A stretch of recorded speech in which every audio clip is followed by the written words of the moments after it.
Mutual ফান্ডে monthly দেওয়াটা better না একসঙ্গে ফিক্সড একটা দেখুন, টাকা রেখে এটা দেওয়াটা খুব বেটার? ভালো কোশ্চেন আপনার, কারণ কি আমার মনে হয় সবসময় এসআইপিতে যাওয়া উচিত। বিকজ আপনি মার্কেটকে টাইম আউট করে নেবেন, এটা পসিবল নয়। ধরুন আজকে আপনার কাছে 1 লাখ টাকা আছে, আর আপনি আজকে ইনভেস্ট করলেন, আর কালকে একটা যুদ্ধর মতো সিচুয়েশন এলো, তো আপনার কাছে আর টাকা নেই অ্যাভারেজ করার, বা আপনার কাছে ফার্দার ফান্ড নেই যে আপনি আবার ইনভেস্ট করবেন। তো বেটার না যে ওই 1 লাখ টাকাকে যদি আপনি পার মান্থ 2000 বা 5000 করে প্রত্যেক মাসে ইনভেস্ট করেন, তাহলে আপনার অ্যাভারেজ আউট হয়ে যায়। ওটাকে বলে কস্ট রুপি অ্যাভারেজ। মানে এসআইপির মডেলটা দাঁড়িয়েইছে এই কস্ট রুপি অ্যাভারেজের উপর।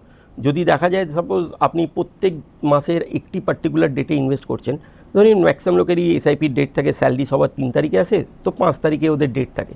আপনি যদি দেখেন এভরি মান্থে 5 তারিখে আপনি ইনভেস্ট করছেন, আর সেখানে আপনার দেখুন প্রবাবিলিটি এসে যাচ্ছে যে আপনি 12 বার ইনভেস্ট করেছেন, তো আপনার তো অবভিয়াসলি 12 বারের মধ্যে মার্কেট অনেকবার উপরেও গেছে, অনেকবার নিচেও গেছে। যখন নিচে গেছে তখন আপনি ইউনিট বেশি পেয়েছেন, যখন উপরে গেছে রেট তখন আপনি ইউনিট কম পেয়েছেন, বাট অ্যাভারেজ হয়ে গেছে, ঠিক। বাট আপনি যদি ওয়ান গো যান, মানে লামসাম করেন, তাহলে সেক্ষেত্রে কী হচ্ছে, আপনি একদিনই রিস্ক নিয়েছেন। এবার আপনি ক্যালকুলেট করেছেন ওই দিন হয়তো মার্কেট বেস্ট নিচে, কিন্তু তারপরেও হয়তো আরও ডিপ হয়েছে। তো বেটার হচ্ছে এসআইপি ওয়ান টাইম যাওয়াটা। যারা একটু ফার্স্ট ইনভেস্টার, যারা একদম লেম্যান, তাদের জন্যই সবসময় এসআইপি বেস্ট।